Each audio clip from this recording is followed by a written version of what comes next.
Olá, eu sou Ítalo Menezes. Eu sou o Diandro Mota. E esse é o DanteCast, o podcast oficial de cardiologia do Instituto Dante Pazanese. E hoje nós temos uma ilustríssima convidada, doutora Rica Dodô Butler, médica graduada pela Faculdade de Medicina ABC, Cardiologia e Métodos Gráficos pelo Instituto Dante Pazanese de Cardiologia, doutora pela USP, e atualmente ela é chefe diretora da seção de reabilitação cardiovascular do Instituto Dante Pazanese de Cardiologia. Muito obrigado pelo convite e seja bem-vinda. Eu que agradeço, bom dia. Eu que agradeço muito poder estar aqui, é uma honra. Muito obrigado. Doutora Rica, eu queria começar fazendo uma observação aqui, que nos meus 11, 12 anos de instituto, conheço muito você como uma profissional que é reconhecida por todos os pares e fiquei muito interessado na sua história, do que a gente recebeu ali dos nossos investigadores da sua vida, né? E eu queria que você contasse um pouquinho pra gente, porque eu tenho certeza que muita gente vai querer saber como foi sua transição para chegar no Brasil. Para quem não sabe, a doutora Rica nasceu no Marrocos, não é, doutora? E eu queria que você contasse um pouquinho dessa história pra gente. Eu nasci em Tanger, Marrocos, no norte da África. Na época que eu nasci, em 1955, era ainda um protetorado franco-hispano-inglês. Depois tornou-se uma cidade marroquina, né, do Reino de Marrocos, diferente de Ceuta e Melilla, que continuam pertencendo à Espanha. Eu nasci lá, meu pai, ele sempre foi executivo de banco, da mesma empresa ao longo dos anos, então ele era do Banco Comercial de Marrocos. E quando eu tinha 6 anos, ele foi proposto uma transferência para o Brasil, talvez depois para o Canadá, e para trabalhar com investimento do antigo Banco Sudameris, né, para a América do Sul. E assim viemos. Então, eu cheguei no Brasil em 62, com meus pais, minha mãe, neta de paraense, e para mim parecia uma coisa tão distante ter uma avó que era do Brasil, onde só tinha índio, né? Na minha cabeça infantil era isso, né? E meu pai era de origem franco-marroquina, nós somos de origem sefaradi, judeu sefaradi, então ele foi transferido. Nós não saímos por problema religioso em Marrocos de forma alguma, a convivência era muito boa, nós saímos por transferência e em certo momento a empresa decidiu que meu pai tinha que ficar em São Paulo.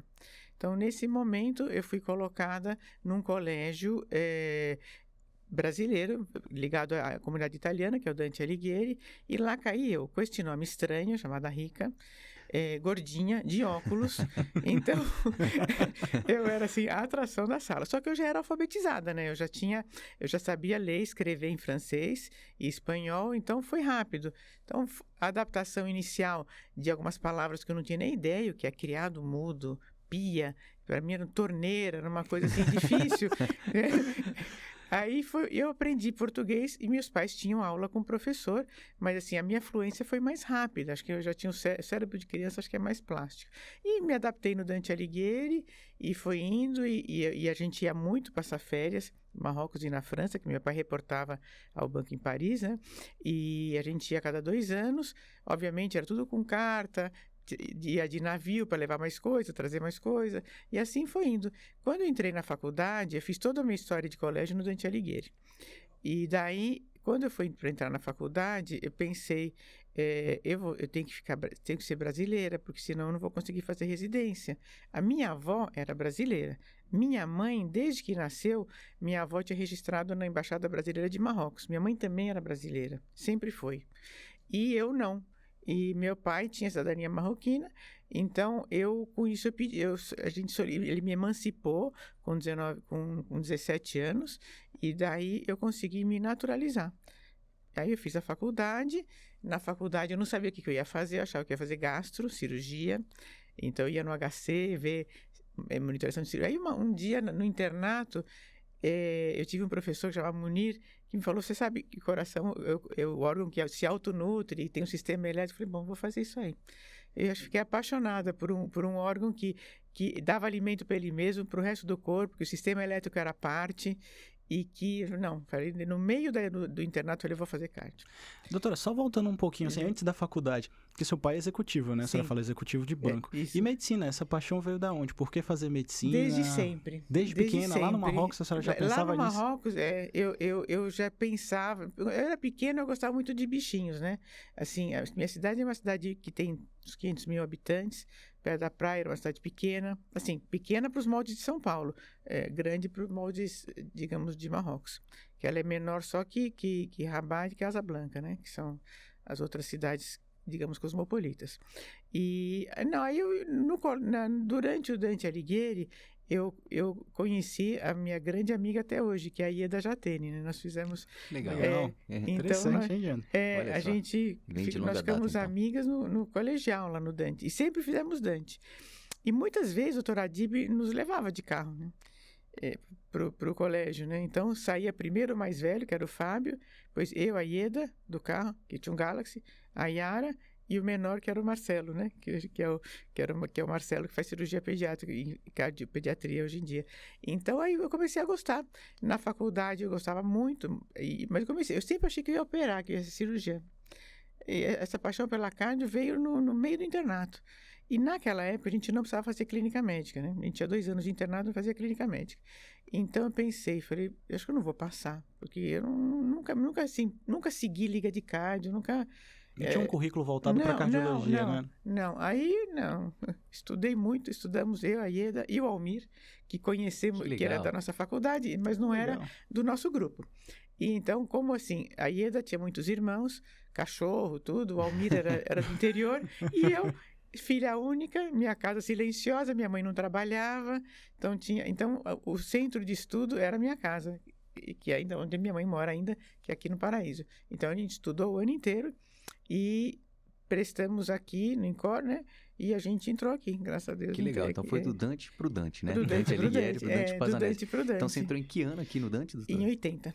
De lá para cá, o que você viu assim de evolução, de transformação? O que marcou para você nesses últimos anos aí o Dante Pazanese? Puxa, o Dante Pazanese é minha casa em tudo e por tudo. Aqui eu casei, eu conheci meu marido aqui, eu era R1, ele era o chefe de hemodinâmica, e o Almir foi o cupido, passou meu telefone para ele, e é verdade. E assim, namoramos e casamos em 81. Em 81, em novembro de 81, ainda era R2. Não, muita coisa, né? A gente viu o Dante desde os primórdios, a gente dava plantão no PS, tinha dias que não tinha auxiliar de enfermagem, então a gente aprendeu a pegar veia, tudo, a levar o paciente ao toalete, comadre, tudo. A gente fazia tudo e por tudo, né? Então, nós tínhamos... aprendemos a ter aula de madrugada com o Dr. Décio Corman, na casa dele, no estúdio fotográfico, DK Produções. A gente tinha aula de marca-passo, era no R1, a partir das 10 da noite. Olha só. E hoje os residentes reclamam, né? Quando fica um pouquinho mais. Eu digo, a gente foi feito de outro barro, eu acho que a gente pegava a veia, levava as velhinhas ao toalete. Aula às 10 da noite. Nossa grade... A gente, na época, o Dante tinha uma parceria com a Beneficência Portuguesa. A Secretaria de Estado de Saúde pagava um andar na Beneficência, era o 4º andar direito. No R2, nós passávamos 20 dias do setor de coronária lá.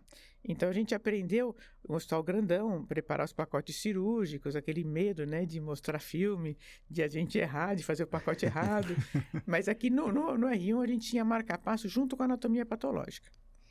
E era muito bom, porque a gente achava interessante a gente dissecar aqueles corações, tudo. Só que a anatomia patológica era de manhã e marca-passo à tarde. A gente acompanhava a equipe aqui e no HCOR, né, de marca-passo, e o Dr. Décio dava aula de madrugada. Aí a gente ia pipoca, Coca-Cola, era aqui pertinho, perto da Tutóia. E como se fosse pro cinema, né? Sim, só que assim, a gente acabava destruído na aula da anatomia patológica, né? E no outro dia de manhã cedo tinha que estar aqui na instituição. Tinha que estar aqui, né?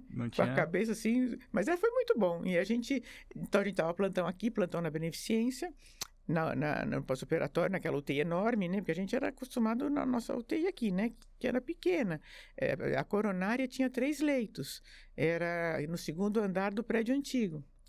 E assim, aí para mim significa muito, porque meu pai também foi salvo aqui. Quando eu era no começo do R2, meu pai sempre jogou tênis, jogava até com a Marister Bueno. E ele estava jogando com o antigo chefe do Eletro, o Dr. Hélio Schwartz, lá na Hebraica. E meu pai sentiu-se mal. E ele fez um infarto anteroseptal. Então, ele ficou internado aqui na coronária e, naquela época, não se fazia CAT direto, né? Ele ficou na coronária, teve uma imagem só até V3, evoluiu bem. Quando ele estava... E nesse inteirinho eu estava no estágio da beneficência. No 5º dia, ele teve uma angina pós-infarto, instabilizou hemodinamicamente. Meu pai era jovem, tinha 50 e poucos anos. E ele foi levado de ambulância para a beneficência, porque o doutor Eduardo ia fazer o CAT lá, junto com meu marido, que era assistente do doutor Eduardo na época, e meu noivo na época. Então, quando chegou, o Almir falou, trouxe teu pai. E aí eu fiquei abalada, e o doutor Eduardo falou, agora você não chora, você chora depois, agora você tem que dar força para ele. E então ela foi, fez o CAT, tinha a DA pendurada, circunflexa. Aí a doutora Adib veio e falou, eu vou operar teu pai. Ele operou meu pai e assim foi. Meu pai viveu muitos anos ainda, né? Ele viveu até 2004, isso foi 81. Que legal. Então o Dante faz parte realmente da vida da senhora. Assim, muito, né? Muito. Eu vi crescer o Dante, né? Ou seja, aparecerem esses novos prédios, os ambulatórios, o refinamento da especialidade aqui dentro, né? Eu vi, e eu fico muito orgulhosa por fazer parte dessa história, né? É o que eu entrei agora, o Dante já era o Dante, né? Gigante. Eu vim no Piauí, então vendo uma estrutura dessa só de cardiologia surpreende a gente. Mas vendo vocês contarem que era um ambiente bem menor, né? E como cresceu o prédio 1, o prédio 2. Era praticamente restrito àquele pavilhão que é onde é o PS embaixo agora. Só tinha aquele pavilhão. Em cima havia a unidade coronária, havia pós-operatória. A gente tinha que fazer parte das cirurgias na BP.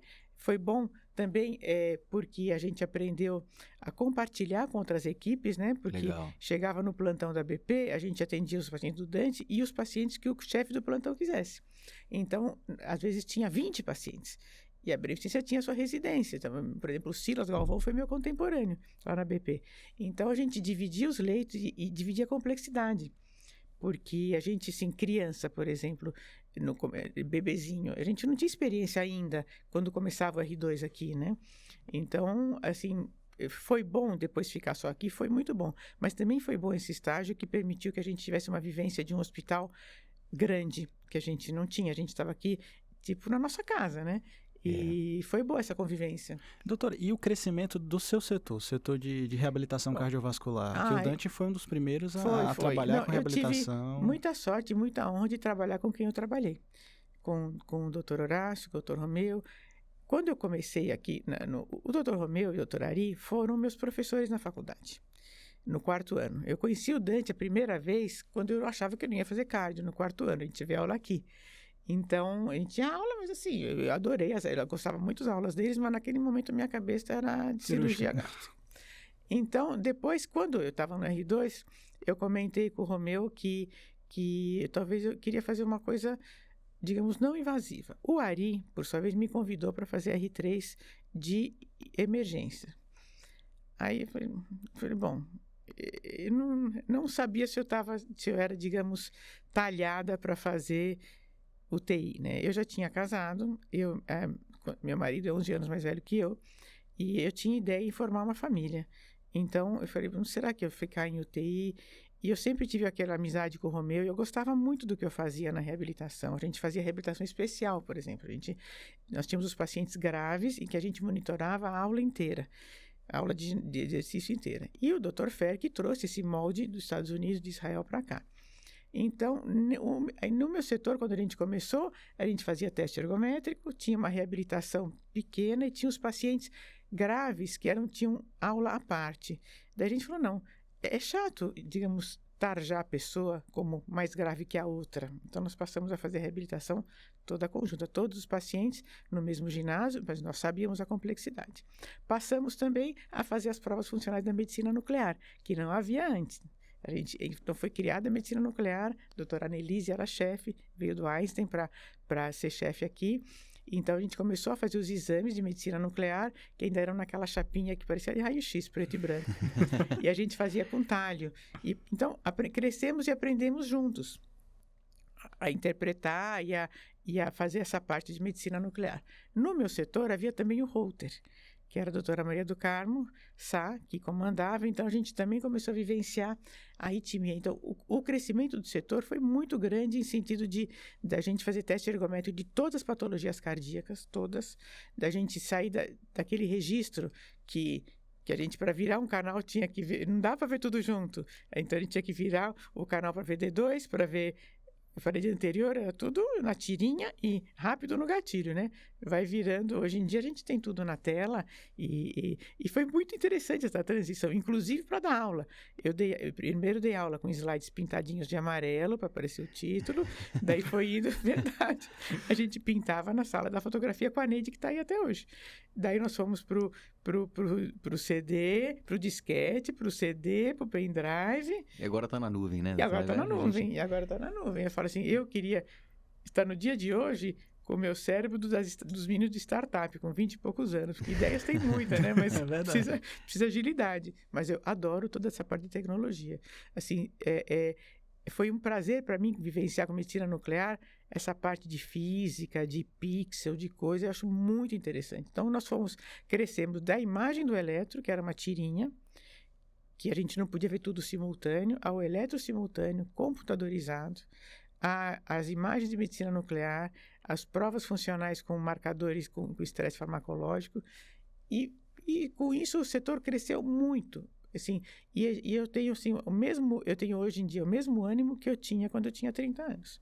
Olha aí o exemplo. Tá vendo? Olha, Por quê? Porque eu vejo hoje em dia a reabilitação como uma coisa que a gente pode fazer diferença para paciente oncológico, para criança. O projeto de criança está pronto. Nós já temos, a pandemia nos segurou um pouco, nos segurou muito, na verdade, e a gente tem muito interesse em fazer isso institucional para o servidor Dante Pazanese. Agora é legal, doutora, você comentar sobre a pandemia, porque ao mesmo tempo que trouxe adaptação, né, para uma situação que nunca ninguém tinha vivenciado assim, em escala mundial, pelo menos nos últimos 20 anos, né, que a gente não tem de registro que tenha impactado tanto assim. E você falou, foi um momento mais difícil, mas que também é de uma oportunidade, né, para surgirem novas ideias e adaptações. O que aconteceu no setor durante a pandemia? A gente, um pouquinho antes da pandemia, no final de 2019, nós conversamos com o Dr. Fausto e ele falou, nós temos que oferecer a reabilitação para todos. Isso já antes da pandemia, antes né? da pandemia. 2019. Então, porque como era o nosso modelo de reabilitação, os pacientes vinham e ficavam 30 anos, 40, 35. Claro que a gente entende muito o paciente que socializa aqui, que tem o Dante como sua casa, que tem apoio nos médicos, nos rostos familiares. Mas a gente falou, não, nós temos que fazer como é fora, nós temos que oferecer vaga para todo doente Dante, não para aquele que já está mais tempo.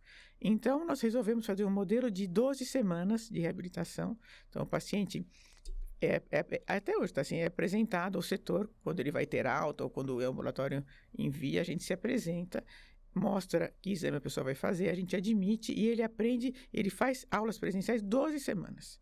Depois, ele faz fora com o nosso controle telefônico, volta para fazer exames. Dessa maneira, a gente consegue atender do paciente da válvula ao paciente do transplante. Aí nós estabelecemos um critério de quem é o paciente que não pode sair do presencial. É o que tem CDI, são os pacientes mais graves, esses ficam. Aí, tudo bem, a gente recebe médicos do Brasil todo, atualmente com interesse em aprender teste cardiopulmonar, para prescrever exercício, para controle de atleta, para indicação de transplante. E isso a gente sabe que a pessoa deixa seu estado, deixa seu país, às vezes. Nós temos gente, a Karina, por exemplo, foi nossa residente do Equador, investe nisso. Aí chegou março e para tudo. Aí a gente se reuniu, eu falei, e agora? Os R3, e agora, doutora? Eu falei, não, deixa pensar, né? Aí eu fiquei umas 3 noites sem dormir. Falei, como é que eu vou fazer com essas pessoas que alugaram apartamento, que estão aqui? Sei lá, a gente é responsável. Sim. Aí nós falamos, vamos fazer a reabilitação online. Como? Então, nos reunimos no 26 de março. Eu, o meu time de staff, que é fantástico. Minha maneira de ser diretora é distribuir entre todos. Todo mundo faz um pouco, é delegar. Eu não sou chefe que fala, eu centralizo. A gente delega de forma que o setor vai andar comigo, sem minha pessoa, com outro diretor. Então, está tudo pronto. Então, nós imaginamos que vamos mapear os pacientes. Dos educadores físicos, nós tínhamos, na época, 285 pacientes presenciais assíduos. Quem tem acesso ao WhatsApp? A imensa maioria. Ou o paciente, ou o familiar, alguém. Nós começamos empiricamente, porque naquela época também ainda não saíamos, né? Nós, sim, ninguém podia sair de casa, praticamente. Sim. Então, os professores, os educadores físicos, que foram parte importantíssima desse projeto, começaram a gravar aulas em casa, com sacos de feijão, com garrafa PET, com vassoura, cabo da vassoura. Então, eles filmavam e a gente falou, vamos fazer, como é que nós vamos fazer as aulas? Vamos fazer 6 aulas semanais, 2 de alongamento, 2 de condicionamento, 2 de musculação, né, com feijão e tudo, e um dia de descanso. Mas também esses pacientes estavam carentes de nos ver, aos médicos, porque, embora a gente não atenda, nós não terceirizamos o ambulatório. O paciente precisa de uma receita, ele vai no médico da coronária, da válvula, da hipertensão. A gente está lá para intercorrências e para conversar. Então, a gente sabe de muitos que o cônjuge está doente, que o paciente tem câncer. A gente, assim, faz parte do tratamento deles, mas muitas vezes a gente faz parte do apoio também emocional. O acolhimento do doente, né? Do acolhimento. Então, a gente criou essas aulas, a grande maioria aderiu e nós, os médicos, abrimos um canal com eles terças e sextas. Toda terça e toda sexta. O paciente tinha o grupo, eu fazia toda terça, e a doutora Flávia e o doutor Carlos na sexta. E claro que esse grupo estava... os professores estavam no grupo de atendimento online diariamente.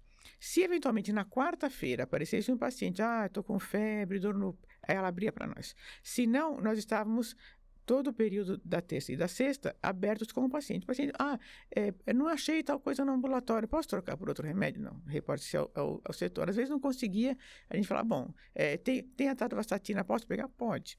E a gente tirava dúvidas, muitos pacientes, a gente estimulava a vir ao PS, falando, não, chega agora.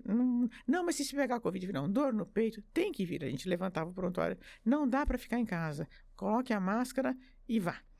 E dessa forma a gente foi atendendo esses pacientes.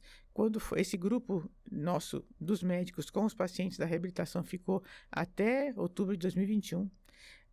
Continua, assim, entre aspas, porque se precisa, a professora já abre para nós. Do meu time, quem me assessora agora mais diretamente é a Flávia Bernardes, porque na época a Flávia fazia o curso de gestão da GV. Então, nós passamos vários questionários, SurveyMonkey, qualidade de vida, e os pacientes nos mandavam os vídeos, como eles estavam fazendo. E também, nós vimos que em algum momento a gente precisava trazer para o grupo o psicólogo, porque alguns estavam longe da família, pela idade, estavam com problema financeiro, ficaram sem trabalhar um período. Ficaram sem trabalhar. Então, e também conseguimos apoio de nutricionista. Então, a psicóloga falava, olha, tentava acolher, principalmente na fase...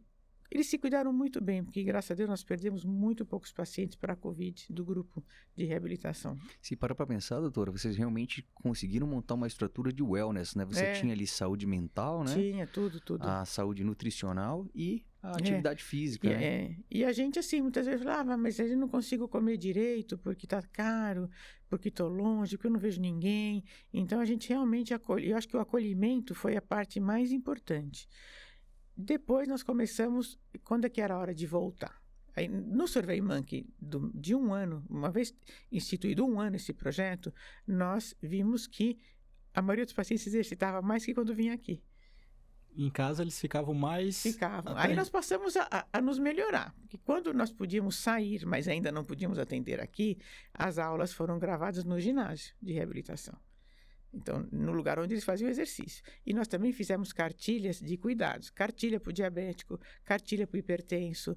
Assim, se sentir isso, não faça aquilo. Se sentir aquilo, não progrida. E tem tal, vá ao Dante.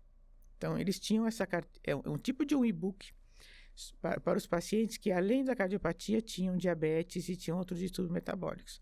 Então, pare quando tiver assim, quando tiver esse sintoma, não resolveu, venha ao PS do Dante. E assim foi indo e foi muito bem. Quando nós pensamos, e sempre as nossas voltas sempre foram orientadas pela nossa CCIH. A gente não fazia nada sem CCIH abrir para nós. Quando foi o momento, em outubro, de admitir alguns pacientes, também, nós fazíamos triagem na porta, triagem no setor, equipamos o setor com rolos de Perfex, litros de álcool, cada um tinha que higienizar seu colchonete, 5 pacientes no máximo, em vez de 12, bicicletas a 2 metros de distância, mas tudo isso foi... Respeitando todo o limite. Tudo foi calculado, limpeza terminal, tudo. E também temperatura checada na entrada. Começamos. Aí, nós vimos que tínhamos muitos funcionários residentes que tinham tido Covid. Alguns tinham tido Covid grave, como colegas médicos ficaram entubados, e alguns tinham tido Covid menos grave, mas uma coisa era comum a todos, o cansaço. Então, nós resolvemos criar a reabilitação para o colaborador Dante readmitido. Nós não tínhamos problema de colocá-lo, porque ele já estava readmitido para trabalhar socialmente. Então, nós abrimos um grupo de reabilitação pós-Covid. A gente tem, então... Tem ainda. Olha, eu não sabia disso. Tem. Isso é importantíssimo, né? Porque nós é uma tivemos queixa frequente. vários médicos que ainda continuam com a gente, por privacidade, não vou dizer o nome, mas nós temos médicos da casa antigos que são nossos pacientes. Esse programa também durava 3 meses, mas dependendo do caso, o paciente fica mais. Ele pode sempre voltar. E é uma queixa frequente de consultório, né, doutora? Paciente que vem com um cansaço por um período prolongado e uma coisa que também chama muita atenção é frequência cardíaca aumentada, né? É interessante. Persistente. Sim, e aí nós vimos desautonomia, que nós precisávamos nos apoiar em quem soubesse mais do que nós no quesito de avaliação muscular. Assim, mesmo nossos educadores físicos são voltados para a cardiologia, né? Então, nós vamos ter que aprender, nós vamos ver como é que trabalha o Luci Montoro, como é que são os questionários Aí eu falei, vou fazer o teste em mim. Prova de não tive Covid, mas tenho mais de 60 anos, e a admissão do paciente pós-Covid é 1 hora de avaliação. E força na mão, força no pescoço, perna, tudo, equilíbrio. Daí eu vi que eu precisava melhorar meu equilíbrio, que pela idade ou talvez por ter ficado aquele ano sem atividade física regular, estava pior. Então, todos os nossos funcionários foram admitidos assim, fazendo a aula no período antes do trabalho ou depois do trabalho, e com teste ergométrico, e assim fomos, né? E então, isso foi muito bom. Nós tivemos uma exceção de um médico de outro lugar, da Escola Paulista, que nos pediu e nós acolhemos, que ele tinha 32 anos, ficou 2 meses entubado, teve Takotsubo, teve ciência renal, teve tudo e mais um pouco. Com e chegou 32 aqui, anos. Né? 32 anos. Super novo. É um nefrologista. Estava acabando a residência. Totalmente deprimido, queria deixar a medicina. Ele conhecia alguém do nosso grupo de residentes. Falei, não, nós vamos abrir uma exceção. Então, esse rapaz chegou de cadeira de roda e saiu reabilitado, caminhando. Então, claro que ele teve muito pedido para abrir para a população em geral. Mas isso é uma coisa que, assim, claro, a gente não vai conseguir toda a demanda da população, não dá. Mas que dá para a gente, digamos, ampliar, dá. A gente precisa, é o que eu sempre digo, a gente já foi proposto para montar a estrutura na Escola Paulista, eu falei, sair e não deixar nada no lugar, não, porque nós somos daqui. Nós podemos, digamos, criar franquias, né? Terceirizar, treinar pessoas. Mas a gente eu falo assim, nosso chefe é o secretário da Saúde. Então, a gente sempre vai em uníssono com o que a Secretaria quer. Aqui, então, esses pacientes, agora nós abrimos para pós-Covid para pacientes, não só funcionários, e voltamos, então, nós voltamos agora em 2022 às aulas presenciais. Nisso, nós vimos que muitos pacientes preferem ficar ou fazendo em casa ou misto, porque alguns têm condução ou via, digamos, método poder aquisitivo para vir uma vez. Moram muito longe, demora muito tempo no trânsito. Longe, muita gente sem emprego. O gasto, querendo ou não, de transporte vai contar na... Vai contar, enfim. Então, nós passamos um questionário, quem tem praça perto de casa, quem tem um condomínio onde andar, quem gostaria de fazer em academia. Recebemos, todos têm um jeito de fazer, ou na rua, ou andando em volta de uma praça, alguns preferem academia. Então, nós estamos agora no modelo presencial, à distância e híbrido. Esse paciente, ele é nosso paciente sempre, porque mesmo que está online ou que está... Qual que é o nosso próximo passo? Ter o canal nosso no YouTube. Legal, isso é muito A bom. senhora mostrou uns vídeos pra gente, né? Então, Tem alguns vídeos... Então, como é que funciona até hoje? Eu digo, tem que gostar do que você faz, porque eu vejo os vídeos 11 horas da noite, quando os professores elaboram, eu dou ok e vai.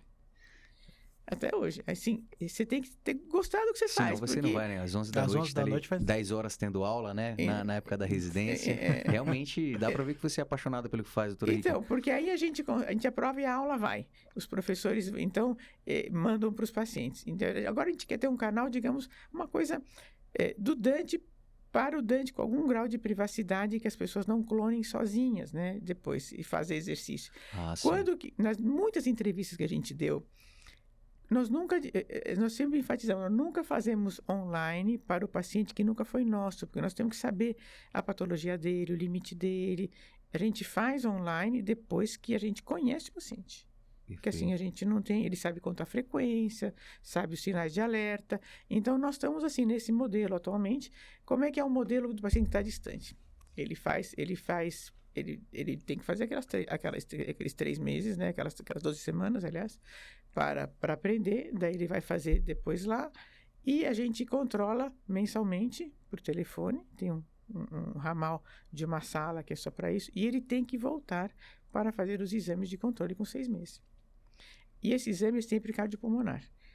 Então, a gente prescreve o exercício e controla pelo consumo de oxigênio real do paciente. Legal. Nós agora recebemos um aparelho, um cardiopulmonar super novo, que foi já comprado na gestão do Fausto, que é muito meu parceiro, me ajuda muito.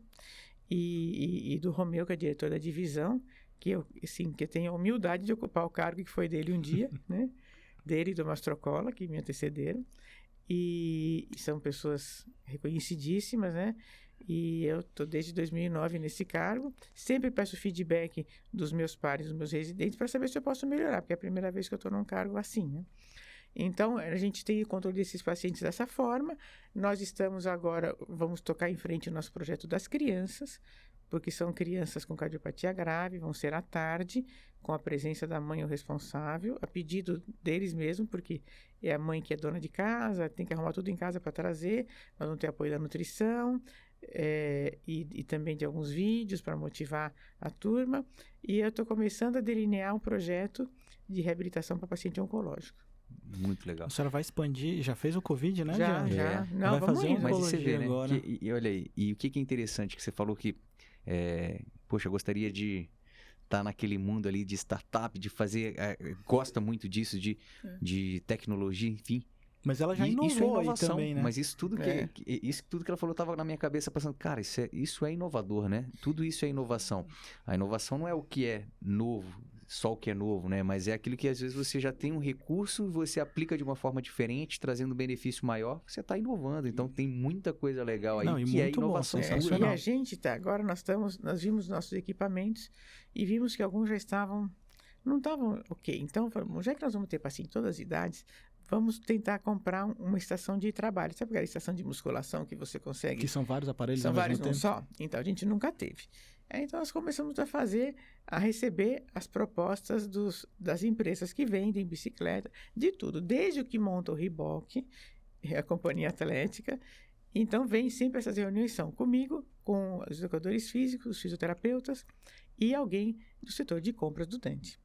Isso, assim, acho que tem que ter o entendimento da importância da reabilitação. Sim. A senhora citou muito bem da Covid, que foi algo que, como o Diandro falou, abalou muito a nossa sociedade nesses últimos 2 anos. Mas a gente já tem...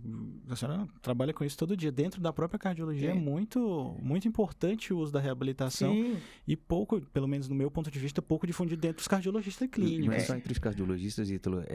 Inclusive, a população precisa ser melhor informada, né? O que a gente recebe de paciente em consultório que teve um evento, colocou um stent, fez uma revasc, às vezes tratamento completo, e ele fica com aquilo na mente que ele não pode mais fazer atividade física, que ele agora, nossa, o meu futebolzinho já não vou mais poder jogar, e tem um conceito bem distinto do que seria, né, a importância da reabilitação. Coloca o stent, faz a cirurgia, toma os remédios e acha que termina o tratamento ali. E aí eu queria aproveitar que a senhora está aqui, que a senhora esclarecesse o que pra a gente acha também ideal? pouquinho. A gente gosta de se apresentar quando o paciente ainda está aqui. Isso seria o ideal. Isso a gente gosta de se aprender. Ideal Por mesmo. isso nós fizemos, antes nós não tínhamos fisioterapeuta com o nosso tempo todo, agora nós temos. Fisioterapeuta sempre conosco, ele é sempre o primeiro avaliador do paciente que a gente quer encaminhar para a reabilitação. Porque o fisioterapeuta vai ver se ele consegue, se é um paciente que consegue ir para o ginásio direto ou ele precisa ainda ter um pouco mais de capacidade física para entrar no ginásio. Então, ele faz teste de caminhada, senta, levanta. O que a gente procura dizer para o paciente? Que isso é parte do tratamento dele. E que essa equipe não vai substituir o médico dele. Ele continua tendo o médico dele. Então, ele vem primeiro e a gente tirou isso de vem fazer o teste. Não, porque a pessoa lá vem fazer um teste, por que eu vou fazer se eu já fiz outro? Então, ele vem conhecer o setor com o nosso R3, olha, que funciona os exames lá no ginásio, para melhor ele atender, nós vamos marcar um exame dia tal e dia tal. Aí ele vem. Aí ele conhece, ele não é uma coisa, você vai fazer um exame para fazer exercício, ponto. Aí alguém vai falar para você, para de fumar, para de comer, emagrece não sei quanto. Não dá. Não garante engajamento nenhum, não, né? Mudança de estilo de vida, ela tem que ser muito bem indicada, porque senão aquela expressão de chutar o pau da barraca existe. E eu acho que, além de indicada, muito bem acompanhada. Eu acho que engajamento é essa palavra. Aí ele vem, a gente levanta todo o prontuário, nós estamos tirando tudo do papel, colocando tudo no MV, digitalizando todos os nossos pacientes. Então, nós sabemos o que o paciente tem, o professor sabe o que o paciente tem, o físio também sabe o que o paciente tem, e todo paciente é avaliado com cardiopulmonar. Claro, existe intercorrência? Existe, por isso que a reabilitação, o tempo todo da presencial aqui no Dante, tem sempre um cardiologista. Eu achei legal você comentar sobre isso, doutora, porque um dos pontos altos da minha residência, né, quando eu fiz aqui, foi o ganho de confiança que a gente teve ao passar pelo setor de reabilitação, ao passar pelo setor de métodos gráficos, teste ergométrico, cintilografia, e a gente vê a complexidade dos pacientes que fazem exames no nosso instituto. Aqueles que você fala assim, nossa, mas eu nunca teria coragem de pedir exame para esse paciente. E você vê, não, e tem sua indicação e tem o seu valor, né? Que ajuda muito no manejo clínico. Muito. Então, hipertróficos fazendo teste, pacientes com algumas cardiopatias congênitas que a gente falava, nossa, mas eu não teria coragem. E aí a gente aprende a fazer a cardiologia de ponta, né? Passando em setores como esse. E a criança que nós queremos absorver é aquela criança que é, tipo, criada numa bolha, que não pode correr porque é cardíaca, não pode isso, porque... E os trabalhos mostram, eu vi com a doutora Simone e tudo, que a atividade física beneficia até os mais complexos, né? Sim. Então, isso aí a gente já vai fazer. Quanto ao equipamento, então a gente foi fazendo várias entrevistas, não, porque eu equipo tal, eu falei, não, existe interesse para a sua empresa, que é bárbara, mas também existe interesse da sua empresa em trabalhar num centro como o nosso. Sim, então nós precisamos chegar no denominador comum. É uma propaganda, né? Então, dizer que você equipa o ginásio Dante Pazanese, a reabilitação mais antiga do Brasil e mais valorizada, exatamente. Então nós temos que chegar a um denominador em que a minha instituição possa pagar e que também vai ser seu cartão de visita. É importante isso que a senhora falou, é a reabilitação cardiovascular mais antiga do Brasil. Então, as pessoas com isso, a gente chegamos ao denominador comum. Então, em vez daquela bicicleta que tem isso, aquilo, outro, a bicicleta que tem apoio atrás, estabilidade na frente e que tem um preço que o nosso setor de compras aprovou. Excelente, né? Excelente. Então, que também, assim, eu barganho bastante. Eu falo, olha, ter nossa grife é muito para uma empresa. Sim, com certeza. E você vê, a gente consegue ter uma percepção da confiança que a gente tem nos setores aqui do Dante Pazanese, quando a gente vê que todos os residentes, quando precisam de alguma coisa com familiar, alguém para auxiliar em algum exame diagnóstico, seja ele invasivo ou não, recorre ao Dante, né? Então, não foi diferente. Meu pai eu trouxe aqui no Dante, né? Meu pai foi aluno da reabilitação até morrer, foi. Meu tio também. Meu pai passou pelo setor, fez uma cintilografia com teste aqui, acabou precisando de uma angioplastia, que também foi feita aqui dentro do Dante. E a gente vê que realmente passa a geração, doutora Rica. E o Dante é a nossa casa, né? A gente se sente acolhido e com vontade de devolver aquilo que ele entrega pra gente, né? A gente se entrega muito pro Dante todos os dias, mas a gente percebe que quando a gente precisa, nós também somos acolhidos, né? Isso é muito legal. Eu falo pros residentes atuais, gente, a gente dá aula às 7 da manhã, eu sei que é duro vir tomar café mais tarde, mas assim, a gente vem e faz isso por vocês e para vocês. Porque assim, preciso estar aqui às 7h15 para dar aula? Não precisaria, mas é um prazer, né? E é importante para eles entenderem terem essa prazer. noção do que é o Dante Pazanese, né? Hoje a gente tem que... E esse é um dos objetivos desse projeto também, é contar a nossa história, porque a senhora é o Dante Pazanese, são as pessoas que fazem... 42 anos de Dante já, né? São as pessoas que fazem a instituição ser o que é hoje. Que eu fiz o concurso para ser contratada em 84, mas eu entrei no Dante em 80, né? Então são 42 anos. Que legal. Doutor, o Dante é sua casa. E a sua casa mesmo? Como é que é a vida pessoal? É só trabalho? Que vocês estavam batendo um papo aqui muito cabeça antes aqui. A gente trabalha muito, mas assim, eu casei com o Jorge, que era o chefe da hemodinâmica aqui. Nós tivemos 4 filhos. Infelizmente, a nossa segunda filha foi prematura, não sobreviveu. Mas nós temos a Adriana, o Gabriel e a Jéssica. A Adriana vai fazer 40 anos, é administradora e tem um cargo alto num banco em Miami. Onde ela formou família. Aí foi a influência do avô, então. Foi. Onde ela formou família. Pulou a geração da Onde senhora. ela formou família, né? Me deu Thomas e Alice de netos, que são uma paixão. Seguindo aí a família internacional, o Jorge é filho de alemão, eu nasci em Marrocos, a Adriana nasceu em São Paulo, o marido dela é espanhol, naturalizado americano. É São Paulo mesmo, né? Aí o Gabriel, como dizem as minhas filhas, é o príncipe da casa, porque fez medicina, fez cardiologia. O ciúme rola, viu? O Gabriel, conhecido como Dodô, né? Eu, muito tempo, perguntava, você é filho da doutora Rica? Hoje em dia, graças a Deus, a senhora é mãe do Dodô? Sim, coisa boa. Ele se destaca na cardiologia, faz cardiologia intervencionista, né? Invasiva. E tem uma equipe dele na Beneficência, no Samaritano. Fez tudo na USP, no INCOR, mas a tese ele vai fazer aqui. Olha aí, tá vendo? Tem que puxar ele um pouquinho. Não, lógico, não. O orientador dele é o Ricardo Costa, ele vai fazer tese aqui no Dante. Que bom. Que legal. E a Jéssica, nossa caçulinha, que o Gabriel tem 36 anos, casado, ainda não tem filhos. E a Jéssica, nossa caçulinha, que tem... A gente fala caçulinha, mas ela tem 29 anos, né? A Jéssica fez uma carreira brilhante em termos de direito internacional.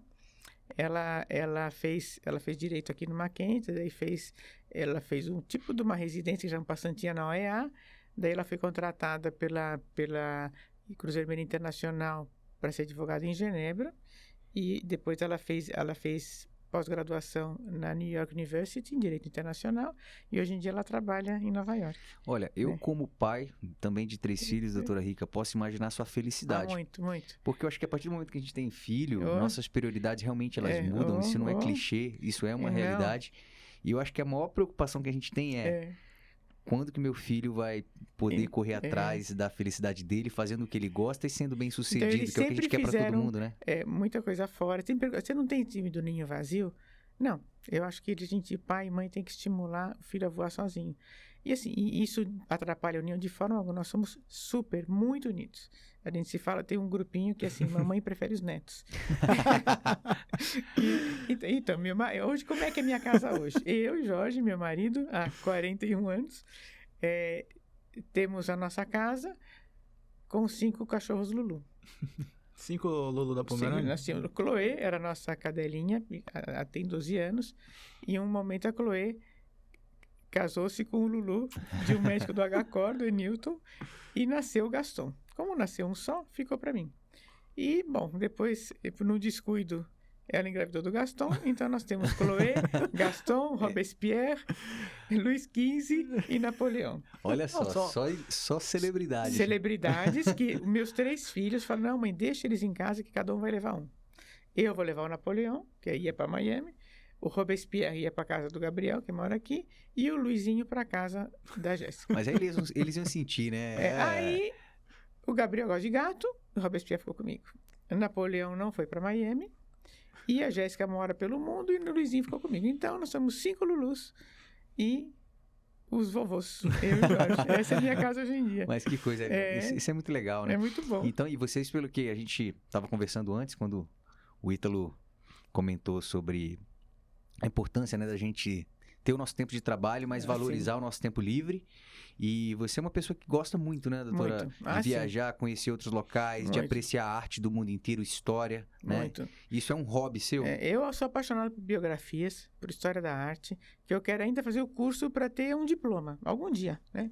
Eu acho que envelhecer tem suas propriedades boas, né? Eu encaro isso como uma outra... O que eu nunca quero deixar de fazer é a parte de ensino, né? Mas eu sou apaixonada por biografia, história da arte, paisagismo, viajar, ler. Eu tenho hobby, eu leio todo dia quando eu acordo os jornais pelo mundo, né? Eu, às vezes, penso em espanhol ainda. Ainda acordo pensando em espanhol, que foi a primeira língua que eu aprendi. Falo espanhol com minha mãe. Hoje em dia, minha mãe tem Alzheimer, está em casa, mas ela me conhece. Então, como ela me conhece e eu sei quem ela foi, quem ela é para nós, então a gente... E tem familiares próximos ainda lá em Marrocos? Não tenho, assim, próximos, não. Meus avós tiveram 3 filhas, minha mãe, Esther, Vera e Marcel. Minha mãe é a mais velha, e no Brasil, minha tia Marcel mora na Nova Caledônia, atrás do mapa, depois da Nova Zelândia. Minha tia, ela que ficou mais tempo em Marrocos, e ela se casou com um belga, e eles sempre foram funcionários da empresa de eletricidade de Marrocos, que é como seria a Eletropaula, essa aqui, La Régie. La Régie é a companhia de Marrocos de eletricidade. Eles tiveram a oportunidade de trabalho de mudar para Nova Caledônia. Então, eles moram lá, são vivos, saudáveis ainda. Minha tia tem DPLC, mas estão bem, octogenários. Tiveram 2 filhas que nasceram em Marrocos, a Annie e Michelle. Michelle foi afilhada do meu pai, que chamava Miguel. Então, e a Annie tem o serviço de SAMU da Nova Caledônia, que eles não gostam de chamar colônia, chama-se França Outre-mer, né? Em outros mares. A Michelle trabalha em órgão governamental. Aí minha outra tia, Vera, casou-se com um inglês, cujo pai era Sir. Então, só não vi na família ainda algum oriental, né? Mas já tá perto. Tá perto. Então... O Sir. Então, minha tia Vera faleceu, infelizmente, ano passado de câncer de pulmão. Meu tio foi o primeiro inglês em Gibraltar a morrer de Covid. Faleceu primeiro, porque eles sempre foram de Gibraltar. Gibraltar ainda é um território inglês no sul da Espanha. E meu tio foi o primeiro óbito, possivelmente ele pegou no enterro dela, algo assim, por Covid. Então, meus primos perderam os pais em uma semana, praticamente. Então, minha tia teve 2 filhos, sempre foi o Isaac, trabalhou sempre na divisão antidroga da Scotland Yard, foi recebido aqui com todas as honras, foi recebido aqui com todas as honras, quando ele veio aqui, Polícia Federal, eu falei, nossa, isso é importante, né? Meu outro primo... Mas deixa eu te falar um negócio, Ítalo, quando eu tiver algum problema com algum amigo meu, em algum lugar do mundo, já sabe pra quem a gente vai ligar. Eu já sei pra quem eu vou ligar. E é bárbaro, ele me mostrou, eu fui há 5 anos ver minha tia, que já fazia químio e tal, ele me mostrou como é que eles treinam aqueles cachorros, sabe? Que a gente vê nos filmes e tudo. Sim, tudo, sim. Aí meu outro primo, Mark, ele fez engenharia em Leeds, né, mora em Londres, casou-se lá com uma inglesa e os 3 filhos fazem medicina. Um já se formou, o Sam se formou e ia ser nosso estagiário aqui no PS em 2020. Aí veio o Covid. Veio o Covid, mas ele ainda, quando acabar a residência, ele quer vir, porque lá na London School of Medicine, o Dante é conhecido. Ele falou que ele quer ter a experiência de um pronto-socorro grande de cardiologia. Eu falei, olha, na época eu falei com o Luiz, foi assim, eu falei, quando você quiser, tem casa onde ficar, né? Então, o pronto-socorro do Dante é conhecido como... Conhecido lá. Ele falou, eu quero fazer no Dante. Não é que ele falou assim, porque a gente conhece o serviço. Ele se formou, a graduação dele foi há 1 mês e pouco, ele está fazendo residência de clínica, o outro está no 5º ano e a menina no 2º ano. E todos, né, em Londres, estão estudiosos, né? Que legal. Que família, hein, doutora? Mas que história, né? Que história interessante. A gente aparece até num livro, até que tem um livro que chama De Jerusalém a Belém, O Caminho dos Judeus Sefaradi. Lá tem a família da minha mãe. Tem até quando a Rica casou com o Jorge. Você me falou da família Sixu, Sixu, né? Sim, Sixu, a família da minha avó. Que eu conheço. Benjó, então. Sim. Eu ainda não fui a Belém. Fui a Manaus, mas ainda não fui a Belém, acredita? Vai se apaixonar vou, pela culinária de lá. A culinária, minha avó falava que estranho. A gente tinha como missão, quando ia para Marrocos, levar café para moer, palmito, levar farofa. E ela chamava todas as amigas, fazia aquela comida toda, falava que comida estranha, né? E no fim acabamos aqui, né? Mas com isso muita é muito felicidade. Legal. Olha, doutora Rica, queria lhe agradecer muito, tá? Pela presença nesse bate-papo descontraído. Que bate-papo, hein, Diandro? Nossa, a gente aprendeu ainda mais sobre a história do Dante, né? Eu já eu já estou aqui algum tempinho maior que você, Ítalo, e já escutei algumas vezes histórias do Dante, mas hoje trouxe muita informação nova para mim, relevante, para valorizar ainda mais o nosso instituto. É uma honra para mim estar aqui, continuar aqui e seguir a via natural dos cargos aqui no Dante. Eu tenho, assim, muita paixão pelo que eu faço aqui. Agora nós vamos à fase de ensino do Dante EAD com 2 cursos o meu novo bebê é um livro de casos de exames de cardiopulmonares. Que legal. O que a gente viu também foi a importância da reabilitação cardiovascular, né? Isso é importante a gente passar para frente. Muito. A gente tem muita procura mesmo. O pessoal liga de outros estados, faz visita online. Mas por que não faz isso fora? Toda vez que alguém, por exemplo, aparece alguém da mídia artística que com Covid fez exercício, então o que a senhora acha? Pode fazer exercício tendo Covid? Não. Mas por que não ensina todo mundo? Por que não abre para todo mundo? Essa ideia está lançada. Nós temos como formar pessoas para fazer isso, sim. Mas nós nunca vamos falhar aqui, que é a nossa casa. Muito bom. Aqui, o nosso trabalho é aqui. A gente só vai fazer isso fora se a gente tiver condições de formar pessoas para fazer isso. Enquanto isso aqui. Então, doutora Rica, vou aproveitar essa oportunidade, que você tem uma história grande aqui no Dante, e vou fazer um último pedido, né? Obviamente, muita gente que está aqui no Dante há muitos anos vai escutar as suas histórias, vai lembrar de períodos vivenciados com você. E eu pude perceber que o segredo de uma carreira de sucesso, de tanto tempo no local, que isso é cada vez mais difícil a gente ver nas gerações mais novas. Não estou fazendo uma crítica, eu estou dizendo que a gente não consegue enxergar uma permanência muito longa em determinados empregos, né? Existe uma rotatividade maior hoje em dia. E eu percebi que o segredo é a paixão pelo que faz e sentir amor pelo local onde você está. Então, eu queria que você desse um recado para nossa juventude aí, dos cardiologistas que estão se formando no Dante Pazanese, que entraram na residência esse ano, aqueles que estão terminando agora. O que você dá de dica a partir da sua experiência de vida dentro do Dante Pazanese? Eu espero que esses jovens, que eles valorizem onde eles estão. Aqui é uma casa em que todo mundo se dá bem. É difícil você ter um chefe não acessível. É difícil. No meu setor, eu discuto o teste, faço o teste se precisar. A nossa missão é essa, ensinar. E saber a importância que a casa tem na nossa formação. A pessoa que sai daqui bem formada, ela enfrenta qualquer trabalho. Eu mesma, a minha vida fora daqui, eu consegui porque eu sou daqui. Por isso. Porque cardiologista tem muito. Por que eu fui montar a cardiologia do Salomão Zop em 2003? Porque eu era médica do Dante e fui se me procurar. Por que eu fui ser uma das coordenadoras da cardiologia da DASA? Porque eu sou diretora no Dante. Então, o que eu sou aqui permitiu que eu fizesse uma carreira de sucesso fora daqui. E se nunca ter medo de desafio, porque o desafio ele vem em qualquer idade. Eu aprendi a fazer Holter e arritmia com 50 anos. E acho bárbaro. Faço. Por quê? Não tem o céu é o limite, não tem porquê, não tem idade para limitar. Claro que a idade, hoje em dia, eu respeito muito, por exemplo, fora daqui, o paciente de consultório que prefere ser atendido pelo Gabriel, que tem 36 anos, do que por mim. Porque não quero médico mais jovem. Eu entendo super. Eu acho que, mas isso não me tira o ânimo de continuar me atualizando e fazendo história na medicina. Eu acho que o residente aqui tem que valorizar onde está. E a gente é muito feliz que eles nos procurem. E sempre da minha parte, os residentes que eu recebo para passar um ano, eu tenho todo o empenho de dar meu melhor. Porque eu sei o sacrifício que a pessoa faz para vir de outro estado e morar um ano aqui. Então, assim, eu agradeço a direção que agora eu tenho mais um cardiopulmonar. 2 cardiopulmonares estavam com defeito. A gente conseguiu que sejam consertados gratuitamente. Então, em outubro, nós vamos ter 3 aparelhos cardiopulmonares. Coisa que ninguém tem.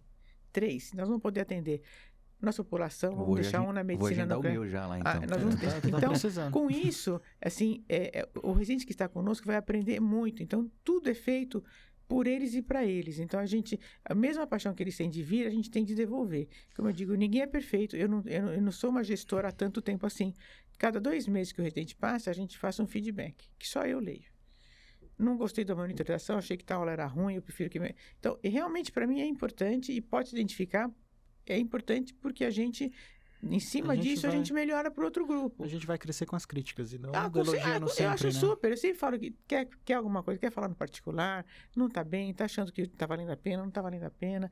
Então, e lembrar que sempre, daqui a 30 anos, lembra que você foi do Dante ou ainda é do Dante, como eu. Eu tenho minhas melhores amizades foram feitas aqui.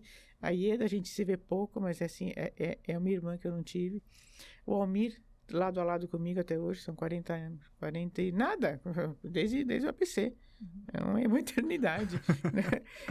E os outros colegas que ainda estão aqui, e toda a estrutura que a direção representou para nós, os vários diretores, tudo que a gente aprendeu.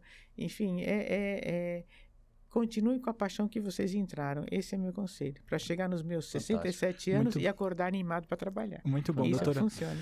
Muito bom, muito obrigado. Eu que agradeço. E é isso, gente. Muito obrigado. Eu que agradeço a vocês todos. Obrigado, pessoal. Não esqueçam de seguir. Quem ainda não está seguindo o nosso canal do DanteCast, seguir, também ativar o sininho, né, Ítalo? Para poder ter a notificação toda vez que tiver um vídeo novo no canal. Isso é importante pra gente, tá bom? E também seguir o canal do Dante Pazanese, Ensino Dante Pazanese, para ver os fóruns imperdíveis. Nós temos um fórum em setembro.